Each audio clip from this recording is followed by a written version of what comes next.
Hello, everybody. It's so good to connect in with you again. I've got a bit crazy this week. I've posted so many different things. I think this is my third actual video this week, and I've also posted a link that's on the community section of my YouTube channel, which is a section of a recent session that I had done on me by a friend of mine, Claire, who is known on YouTube as Circle of White Light Healer, and she practices the Rising Phoenix Aura technique, and she did that on me last week, and I had a pretty awesome session where I won't tell you what happened in it because I don't want to spoil it, but if you are interested in watching that, I will put the link in the information of this YouTube video, so you can go ahead and watch that if you want to listen to some more information about Ascension. I've been so busy since I've come back to work. I ran a course the week I came back, so there's 8 more practitioners trained up within Soul Center Healing Hypnosis, which is really exciting. And I'm running another one in a couple of weeks' time for all of the guys over in Australia and New Zealand, which I'm really excited about. And if you are in Australia and New Zealand and you would still like to train with me, I have uploaded another course on the website for October. So go and take a look at the October dates and see if you would like to book on that. There's also another course on the website for people that are in Europe or America or Africa. And I normally run those in my afternoon, which is normally in the early morning if you're in America. Obviously, if you're in Europe, it's similar to me anyway. What else have I got to tell you? I had an incredible reading with Sherry Ann Worth last week. You've heard me mention Sherry Ann Worth before. I know a lot of you have had sessions with her. Oh my goodness, that woman is incredible. She's just incredible. How she knows things that like only you know, and she knows these things. And she picked up straight away that I'm going to start going back to a more face-to-face type training soon, and I'm going to be training people in the UK to start off with, a place that I'm going to buy. I'm going to be doing retreats, spiritual retreats, training retreats, healing retreats at this place. But then it's going to get so big that I'm going to start touring America, all of the different states in America, and the stadiums. She actually said the stadiums, but I don't know if I would get in there because I've not been vaccinated.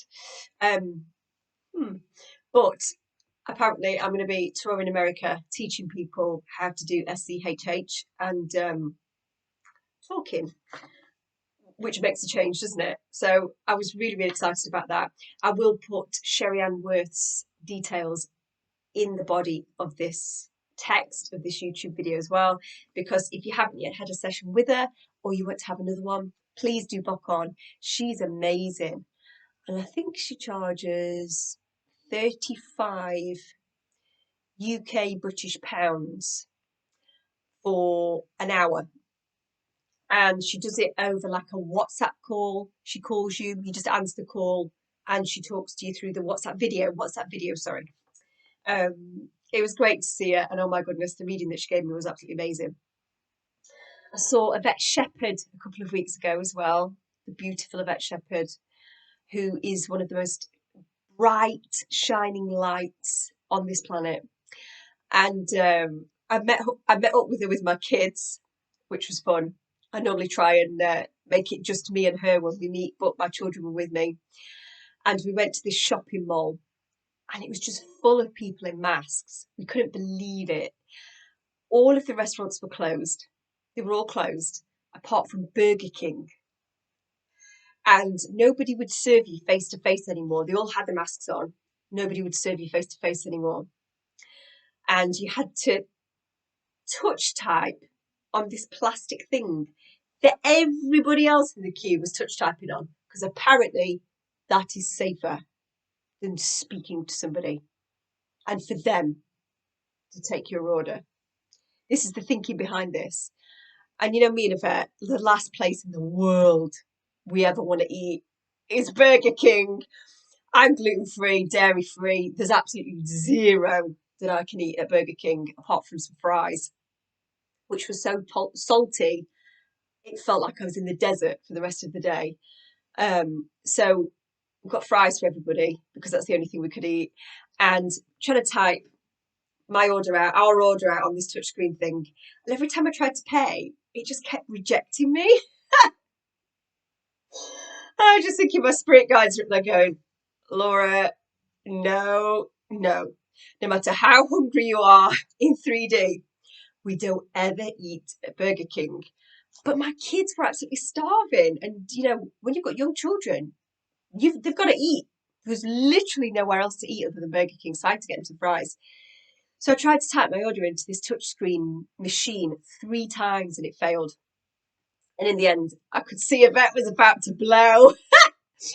And so I just went, excuse me, at the top of my voice.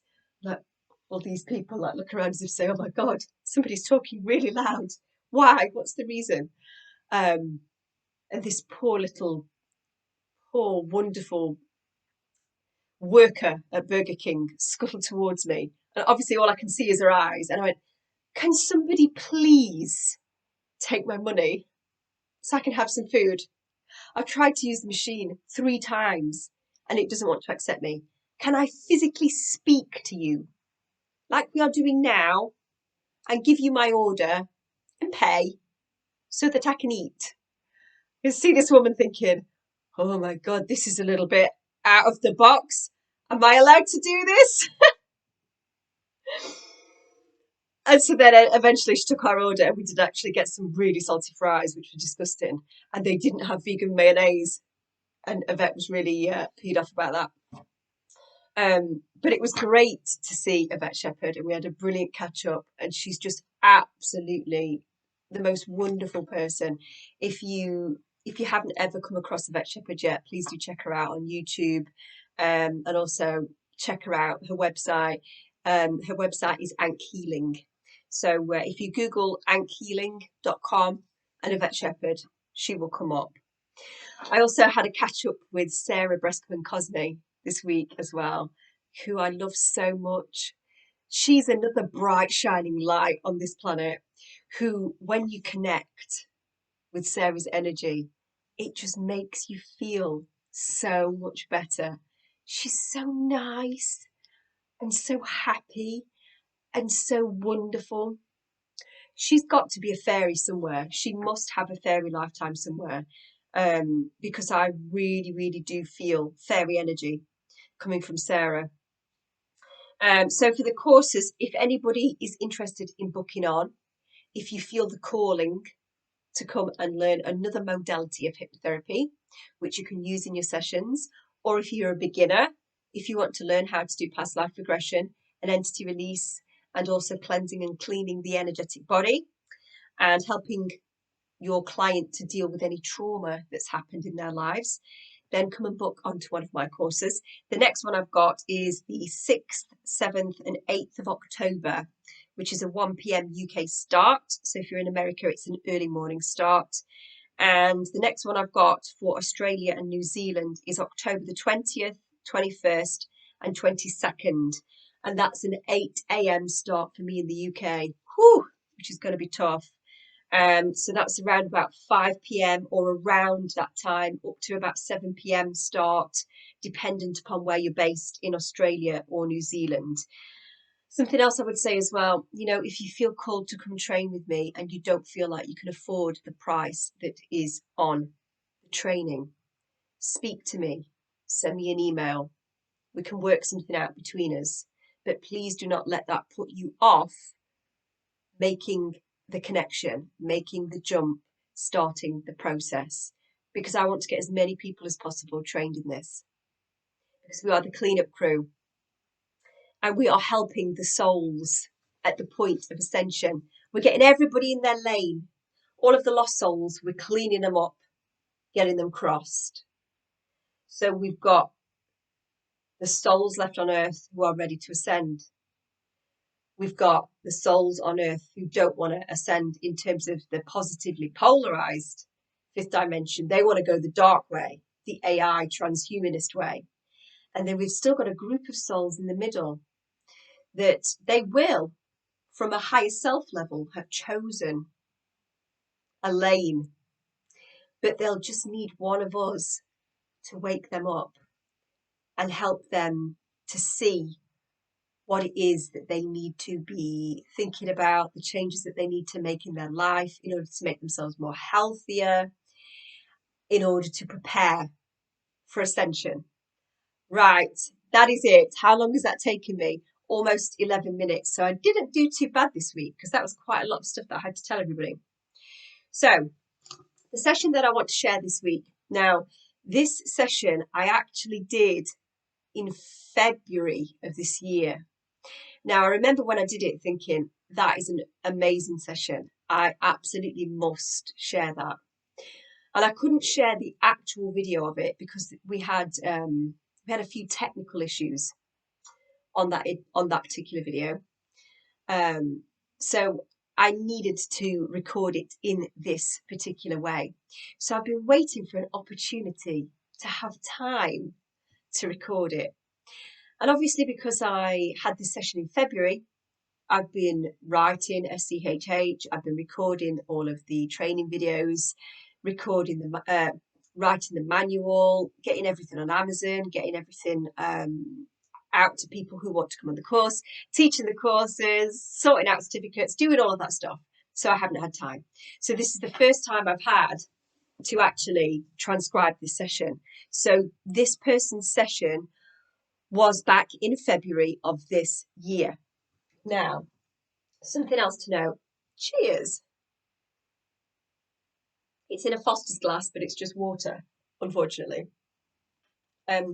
Something else to note about this particular session that I would say is, don't forget there are many, many, many different timelines leading up to this Ascension event. And it will look very different to you dependent upon what you resonate with. So many of us don't resonate with the idea of ships coming down and taking people away. And I must admit, that doesn't resonate for me, because for me, my ascension is getting myself to a frequency inside, and hopefully my physical body, my biological entity, to such a frequency that what I begin to see outside of me reflects the new earth. So I recognize that the shift is within me, and that as a collective of beings, that is our key to ascension. That is the portal. The more we connect in together, the more we communicate, the more we share love, the more we share friendship, the more we trade with each other, the more we build communities. That is our key to ascension. But there's going to be a group of people throughout this that have not prepared themselves spiritually for ascension. So they may be preppers, they may be fully aware of the truther element to what is going on here on planet Earth. They may have got themselves a bunker, or they may have got a dugout in the mountain and they've got all of this food. And it is my belief that when the Ascension event occurs, those of us that are on the Ascension path, that resonate at that higher frequency, it will happen in an instant. And there will be no discomfort, there will be no tragedy, there will be no intense earth changes or anything like that. Because when the Ascension event occurs, we will instantly be magnetized and in resonance with the new earth vibration of Gaia. So we won't experience any form of tragedy, discomfort, Our road now is a bridge through bliss. We're on that bridge of bliss now. Those of us that have chosen not to look at what's going on out there and just concentrate on the light, we're on that bridge of bliss now. And we cross over the bridge and we finally make that fifth dimensional frequency.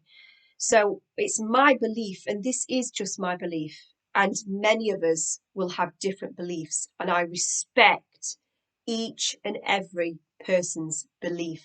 I am a wise enough cosmic being and an ancient enough cosmic being to understand that there are many things happening here, and there is no right way. That being said, I believe those who are left behind, if you want to think of a phrase, but actually we shouldn't think of it as being left behind because that experience is just as valid to source. Those guys who don't make the vibratory leap and who stay on the 3D plane, there will be many that are good people, but they just did not spiritually awaken. They just didn't spiritually awaken in time to make the ascension, or their vibration was not quite high enough, or they were stuck in addiction when the ascension happened, and then all of a sudden they can't have that addiction anymore because it all runs out. There's no distribution, there's nobody making it, and so they get over that addiction, and then all of a sudden the light floods in and they start to realize that there's more to this than meets the eye. So I believe there's a group of people that will stay on Earth who potentially at a later date will be ready to ascend. Now, it's my belief that those guys, if they reach that resonance so that they're able to ascend, they will do exactly what we did. They will instantly one day wake up or suddenly become aware that their resonance now matches the higher frequency. What they hold within, they will see without. They'll see outside. But there are some people that feel that spaceships will need to be used, and there's many of these people. Many of these people are my colleagues as well, and I respect them very, very deeply. And I believe that there's all sorts of things going on. So I'm absolutely open to this also being a possibility. And actually, I know that there will be many people that will probably need this. So this session that I'm going to read today, the reason that I phrased it in this way and I cushioned what I'm about to read in this way is because I know there'll be tons of people that leave me a comment saying, no spaceships, we don't need spaceships, Ascension's an inside event. I know all of that. So before you leave me that comment, I understand that. But there are other people that believe that ships will need to be used. And I can totally see the scenarios where ships will need to be used.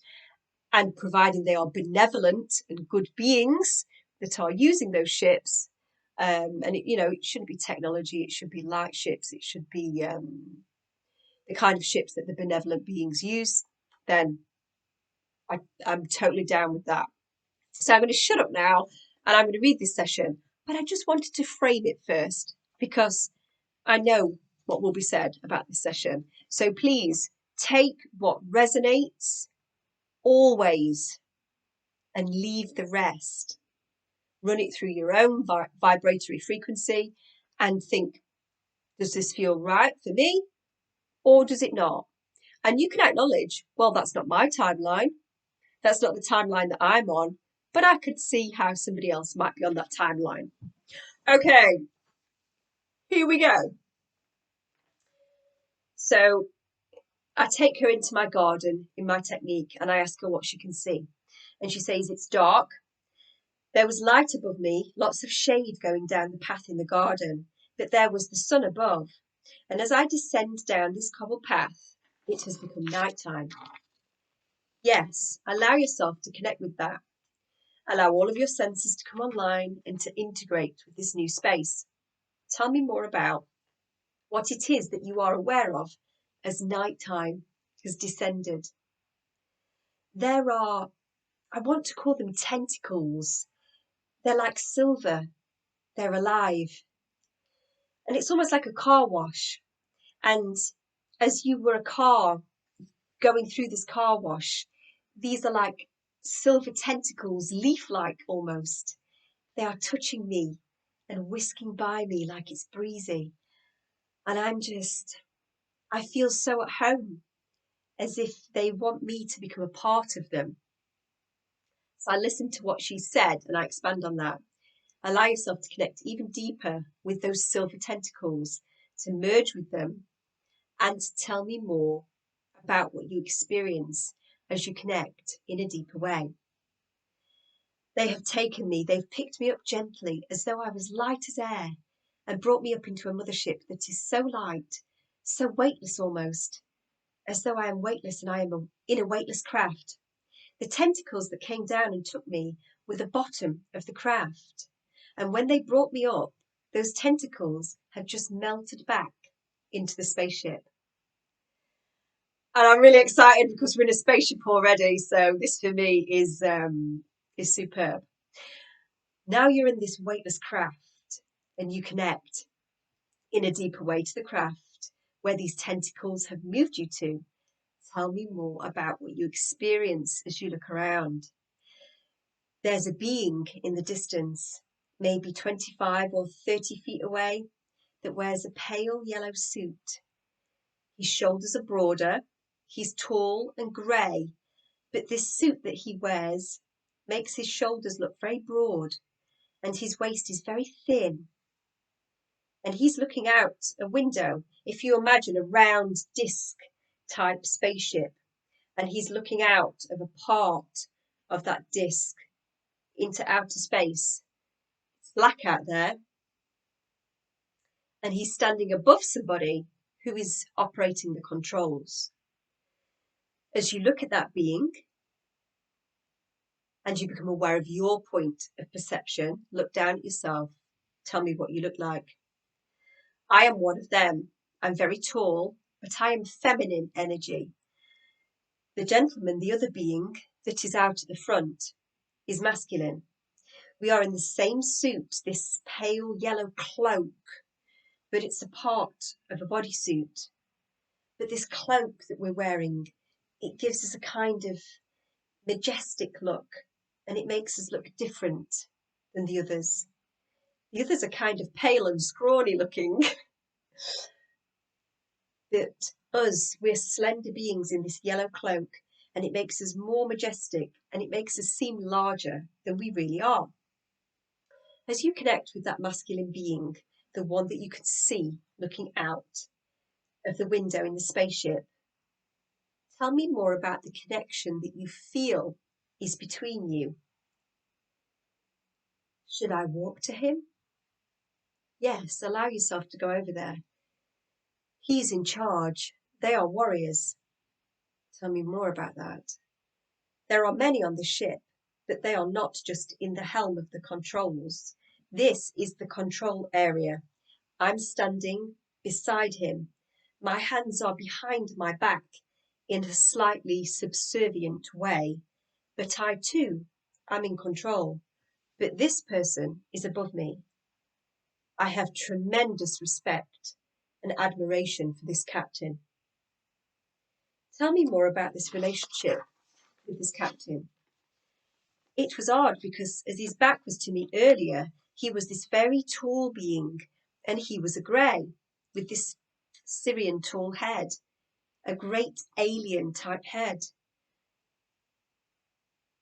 As I walked up to him, but as he turned now towards me, and he has turned his face, I see now that he has a human face and hair.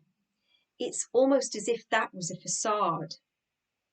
And now I have a human face, as does he. That's really surprised me. Tell me more about this human face that you both have, and what you look like now you show your true self. He looks very similar to Ashtar, that type of look. But Ashtar's hair is bright blonde, and this captain's hair is a shade or two darker.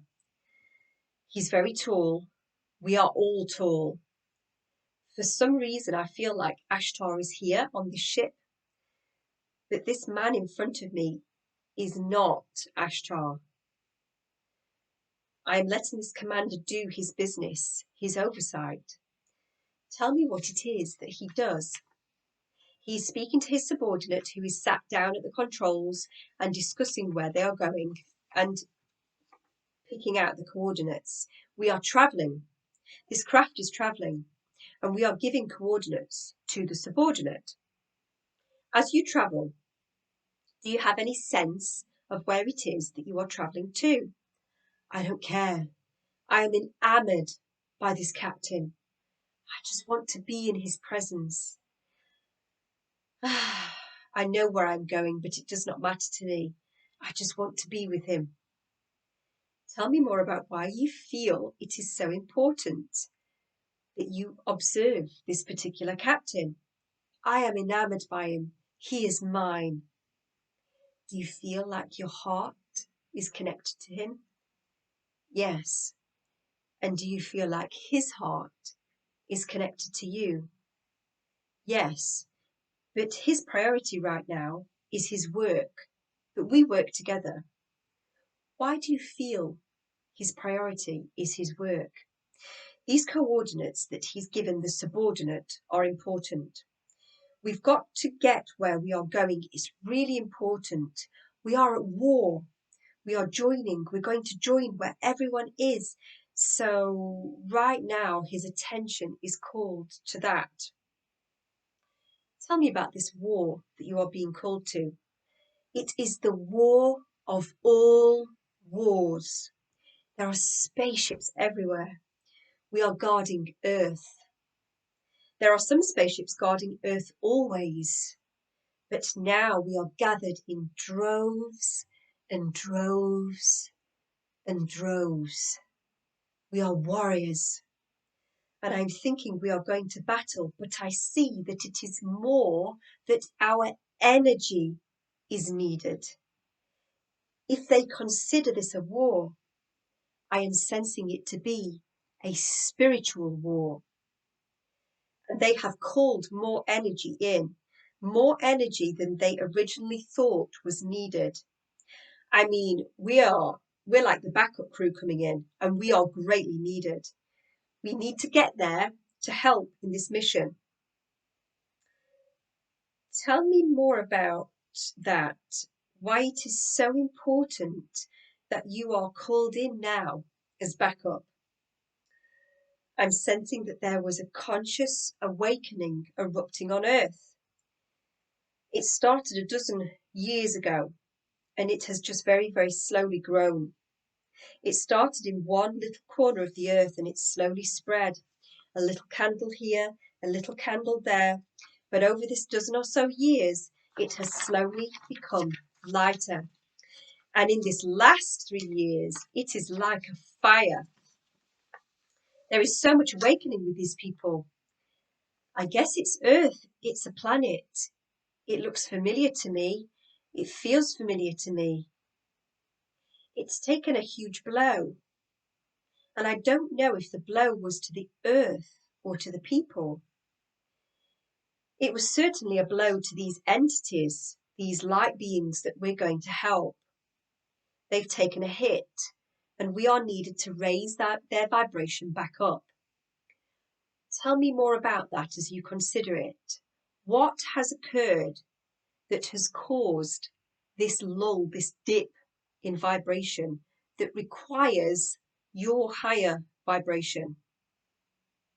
This awakening has taken much longer than it should have. And we're kind of getting into a crunch time. It could be a situation where we don't know if we are going to throw our energy on Earth to help these light beings, or we may have to physically go down and rescue them. We may have to bring them on our spaceships. They need our technology to transition and ascend. We are in the process of ascending, and we have been for some time, but we are coming to the end of that time where ascension is a possibility, and we've got to get these remaining souls who have not yet ascended off of the Earth. Now, this is explained in greater detail further on, so don't freak out, because it is revealed that we've already gone at this point. And so at this place where you are, which is in the future from now, where we are on Earth. Tell me more about what the conditions are like now on Earth at this point in time where you are. These people that we are rushing to help at this point are prepper type individuals. They have gone underground to survive the cataclysm event, which occurs in 3D at the point in time when the Ascension event occurs for those going to 5D. So to explain that, for those going to 5D, they will experience bliss. They just poodle off to 5D. But at the point in time when that occurs for us, those that stay in 3D that haven't made the necessary vibratory frequency level, they will experience a type of event, a cataclysm. And I would agree with that. I've always felt that is something that will occur. I think it will feel, for those that have stayed in 3D, like all of the light has disappeared out of that realm, because effectively that is what will have happened. And that happening will cause the light to switch on in many more souls, because they will realize what has occurred. So these people that they're going in to save are prepper type individuals. They have gone underground to survive this cataclysmic event, and they have lived on this earth, which is unsustainable for them. There is nothing growing on this old 3D earth. They should not have been able to survive on here. But because they prepped and went underground with supplies, they have been able to survive. But now is coming to the end of the road for these beings. If we don't remove them, they will die. And we don't want that to happen. They were underground. They were not enlightened at the time of the shift. That is why they did not go when the ascended ones left. But during this period of time where they have lived underground, they have become enlightened. We are coming to get them. They are the last group, the very last group that we will save. What happened to the enlightened ones? Where did they go? They ascended at the time of the ascension. They are not on this planet, i.e. the 3D Earth, they're on the 5D Earth. This planet is all but dead. So she's talking about the third dimensional expression of Earth is all but dead, because it's a shell. The spirit and the soul of Gaia shifts into the fifth dimensional expression. The third dimensional expression will be a shell. Nothing will grow, resources will dwindle, and I believe that these team of beings are coming to save these people, because these people are probably getting to the end of their supplies in terms of food. So she continues, so they went to the new Earth, fifth dimensional vibration. All the enlightened beings have gone from this planet. These beings purposely remained on Earth as they are preppers.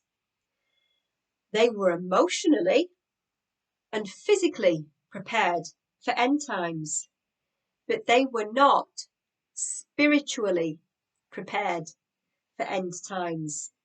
They did not know that there was anywhere else to go.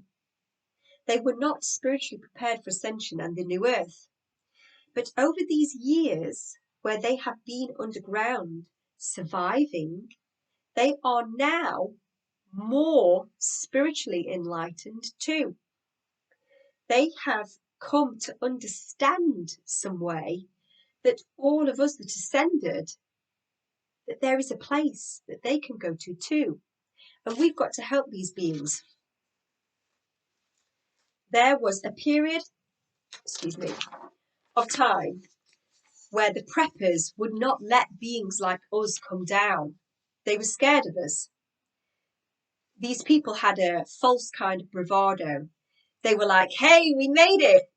And then they realized, hey, we made it, but we made it to the end. This is the end. There isn't anything else here. And at first, they would not trust us when we came down to help them off this planet. That concept was very foreign to them. And so I'm wondering if there's a religious aspect here with these particular preppers, that they couldn't accept the idea of aliens. It's taken some years. It's as though they are expecting to be saved, but they don't know what's going to happen. So again, that could be an idea of, Jesus coming back, the rapture, that kind of thing. So they got the right idea, but they've potentially run with it in a different way. They've not run with the idea, the concept of the rapture from the heart space and all of what that entails. You can find very, very religious people, and this is not all religious people, so please do not think that I feel that way. But you can find very, very religious people that believe in Jesus, but actually, if you look at their character and how they treat people, they do not treat people the way that Jesus treated people, the way that Jesus treats people. Jesus was love. Jesus is love. Jesus is light. Jesus would do anything for anybody. The reason Jesus is able to perform all of the miracles that he was able and is able to perform is because he is love consciousness. He's Christ consciousness. And there is a missing link there for many religious people, in my opinion. They may follow devoutly the word of God, but do they actually embody that energy and treat their fellow man as Jesus would? And it's funny, I had a friend a few years ago who doesn't speak to me anymore now because he thinks I've gone crazy. But I had a friend many years ago who was a vicar, and we would go out as a group, and I once saw the way he interacted with somebody one night who was somebody brand new, who was a lost soul, who desperately needed some help in a restaurant that we were in one night. And I sat and spoke to her for probably about an hour, and she was quite drunk, but she needed some help. She was in a very, very sad and desperate place. And I sat and spoke to her, and I know I raised her spirits, just as I know that Jesus would do. But the vicar, who was very, very religious, looked at me in a disgusted manner as if to say, what are you doing talking to that person? And that's where I believe there could be this missing link within this group of people. Jesus was love. And all of us that have that connection to Jesus right now, we know that. And so you should always show that to everybody that you encounter in your life as you go through this life. So she goes on to say why it is that this particular group of people did not ascend. So she says they are not prepared fully to ascend. They've come some of the way, but they're not fully prepared. So we're going to have to bring them up to the ship, and we're going to have to, before we even bring them up to the ship, we're going to have to send them into La La Land. So they won't know what's going on. We're going to have to switch off their senses. And I'm not seeing med beds, I'm seeing liquid. They're going to be put into this liquid and basically drowned in this liquid. But we've already put them out. We've switched their senses out, so they won't know this. We've got to prepare their minds and bodies and their psyche because they are very fearful as they don't know where they are going. We are going to slowly introduce them to the fifth dimension. It's liquid energy and information. They will spend some time within this liquid, and this liquid will teach them. They are learning as they are in there. They are learning as they are immersed in this liquid, and they are adjusting to what it's going to be like on New Earth. So when we take them there, it will not be as much of a shock. And we have to teach them this in this liquid slowly. It is a medical spaceship. And I was just thinking to myself in this session, oh my God, I absolutely hope I do not end up on this timeline, because if I end up as one of them preppers immersed in a liquid tube, I'm done. I'm just totally done.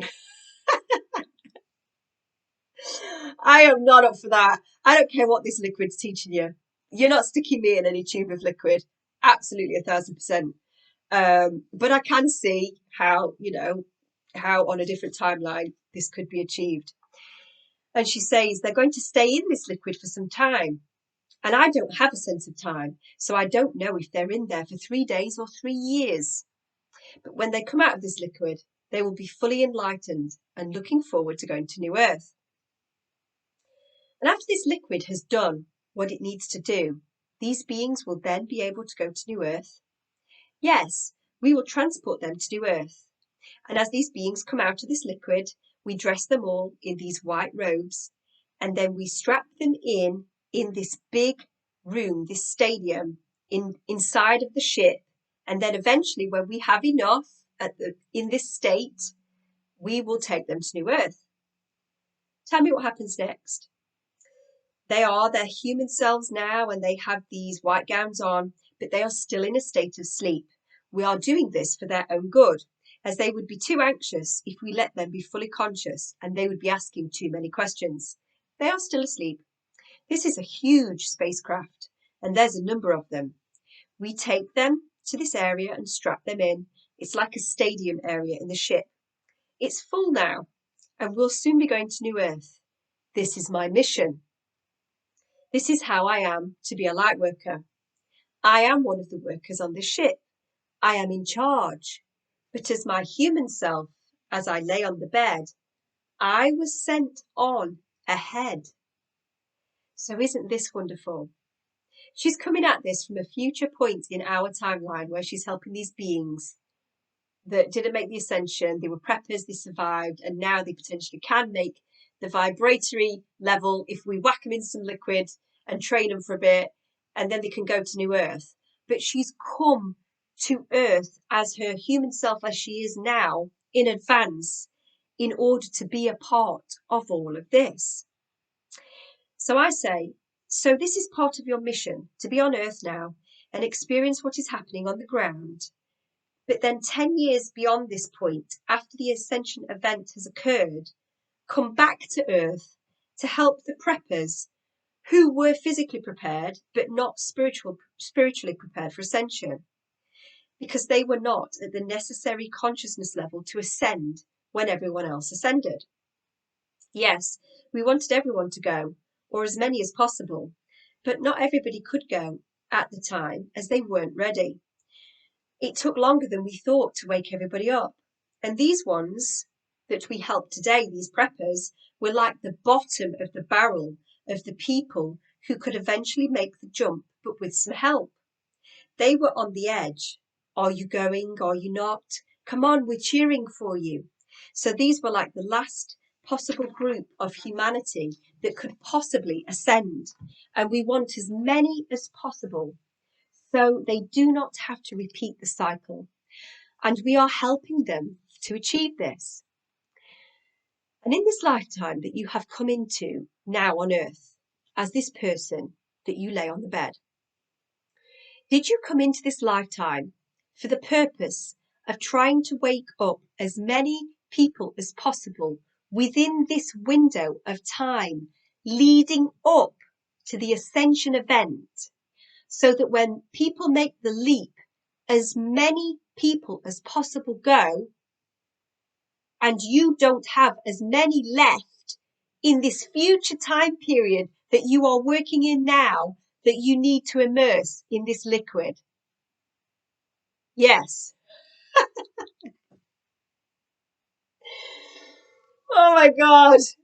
I swear to God, I absolutely love my job. It's insane, but it's amazing. It's literally the best job that you can ever do. It's the most interesting job that you can ever do. It's the most spiritually, physically, mentally rewarding job that you can ever do. You meet people all over the world that are like you. Starseeds, light beings, light workers, light warriors. You know, the ones who are really, really, really like very, very sensitive, who can't listen to or talk to anybody unless they're high vibration, all the way down the spectrum to those absolute light warriors who are the brightest lights, but they take absolutely no hassle, and all of the beautiful colours and spectrum in between. And you get to listen to things like this, which just uplifts the soul so much, and to see the divinity of how this all links together. You know, from this future time period that we're looking at now in this session, she sent a part of herself back in time to incarnate so that there would be somebody on the planet in order to help with this future mission that she ends up doing. I mean, it's just mind blowing. It's just mind blowing. And as I'm sat here saying this, I am fully aware that that is what I'm doing now. It's crazy, but literally the best thing ever. So I've talked your ear off enough today. I do apologise. I hope that raised your frequency. I hope it made you feel happy. And if you do need anything, if you are struggling at the moment and you feel a bit low, or if you want to connect with other like-minded people, a group of people who you can talk to, contact me and I will add you into my Telegram group. You'll have to download the Telegram app, but I have a beautiful bunch of people on there who are so high frequency, absolutely incredible people. And I don't want anybody to feel like they are going through this alone. You need to plug yourself into the light.